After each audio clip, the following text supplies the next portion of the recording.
Bonjour à toutes et à tous et bienvenue sur Motorsport Gigantoraptor pour une vidéo complètement différente consacrée à une thématique que j'ai toujours voulu traiter sur cette chaîne, la sélection naturelle et l'influence de la société humaine sur cette dernière. Avant de commencer, je vais vous expliquer ce qu'est la sélection naturelle car j'ai pu constater que beaucoup l'ignoraient et me le réclamaient dans la section commentaires. J'ajouterai que je vais uniquement traiter l'évolution comme a pu l'avoir Darwin. Je ne vais donc pas expliquer comment se transmettent les différentes mutations essentielles à l'évolution des espèces. Avant de comprendre ce qu'est et comment fonctionne ce mécanisme, il faut connaître deux principes. Numéro 1, l'hérédité, c'est-à-dire la transmission de caractéristiques génétiques par la reproduction à ses descendants. Et numéro 2, la descendance avec modification qui vous différencie de vos parents. Ces deux principes sont la base de la sélection naturelle et de tout ce qui en découle. Maintenant, donnons une définition claire de ce mécanisme. La sélection naturelle, c'est la préservation des variations favorables dans la lutte pour la vie et le rejet des variations préjudiciables. Prenons un exemple très basique. Nous avons une population d'animaux X herbivores. Maintenant, ajoutons une population d'animaux Y se nourrissant des animaux X juvéniles. Imaginons qu'un jour, un petit animal X naisse avec une mutation génétique, descendance avec modification, et soit doté d'une peau moins visible. Il aura donc plus de chances de survivre, de se reproduire et par conséquent de transmettre ses caractéristiques, dont sa mutation lui offrant une peau moins visible, à ses descendants. C'est là où l'hérédité joue un rôle crucial. Au bout d'un moment, si la mutation est suffisamment efficace, l'espèce tout entière aura cette mutation. C'est un cas très simple, mais il permet cependant de saisir le sens de ce principe qui est à la base de la théorie de Darwin. Il existe cependant deux autres variantes à ce mécanisme. La première est la sélection sexuelle. Elle se fait généralement ici par les femelles, qui choisissent leur partenaire en fonction de certaines caractéristiques physiologiques transmissibles par l'hérédité. Par exemple, dans un combat de cerfs, le vainqueur aura montré à la femelle qu'il a des variations favorables et qu'il est donc plus apte à avoir une descendance que son concurrent. Alors, il est où le lien avec la société humaine, vous dites? Je vous répondrai que c'est là qu'intervient la seconde variante. Déjà, on peut constater que l'homme pratique la domestication depuis déjà plusieurs millénaires et modifie la sélection naturelle chez certains organismes à son gré sans s'en être rendu compte pendant longtemps. Beaucoup d'animaux domestiques et de plantes ont à l'état sauvage une forme bien différente grâce à la deuxième variante de la sélection naturelle nommée sélection artificielle. En l'occurrence, l'unique différence entre ces deux sélections est que le moteur de la deuxième sont les besoins de l'homme,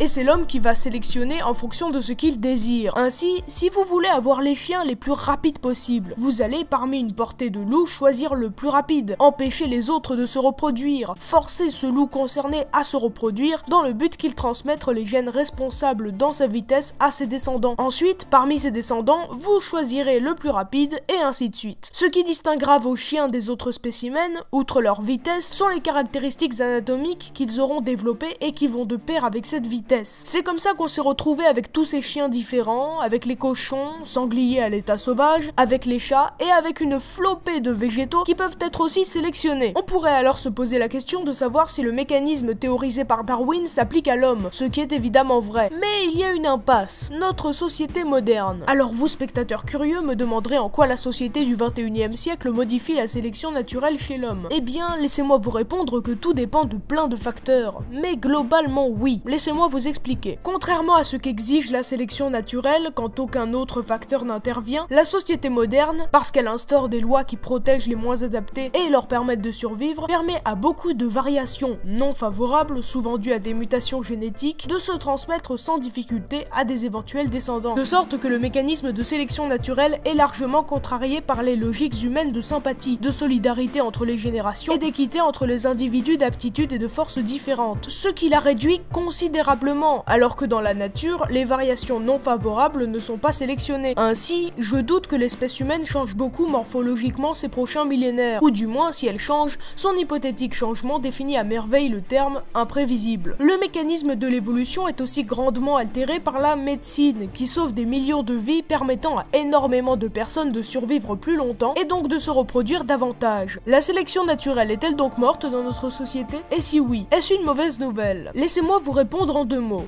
Absolument pas. Déjà, elle existe encore chez l'homme, mais est extrêmement conditionnée, du moins dans la plupart des pays. Dans les pays où il fait bon vivre, la sélection naturelle est contrebalancée par le principe de solidarité. Et même si la situation n'est pas toujours optimale dans certaines régions du monde, les choses avancent, lentement mais sûrement. Qu'une collectivité humaine n'obéisse pas intégralement au mécanisme de la sélection naturelle, ce n'est absolument pas une mauvaise nouvelle, et s'en inquiéter n'a aucun sens. Les progrès technologiques sont essentiels à notre société, et lui permettent de se développer en aidant les populations défavorisées, ainsi que les personnes ayant des variations non favorables à leur survie dans la nature. Beaucoup d'entre nous ne seraient pas là pour en parler s'il n'existait pas. Heureusement que la technique contrebalance, à l'échelle de l'homme, les calculs froids de la sélection naturelle. Car si vous persistez à croire que c'est un problème, ne vous inquiétez pas, le sociologue Herbert Spencer a une solution pour vous, le darwinisme social, c'est-à-dire la transposition des principes théorisés par Darwin à l'échelle des sociétés humaines. Le darwinisme social influencera plus tard le nazisme ainsi que beaucoup d'autres idéologies racistes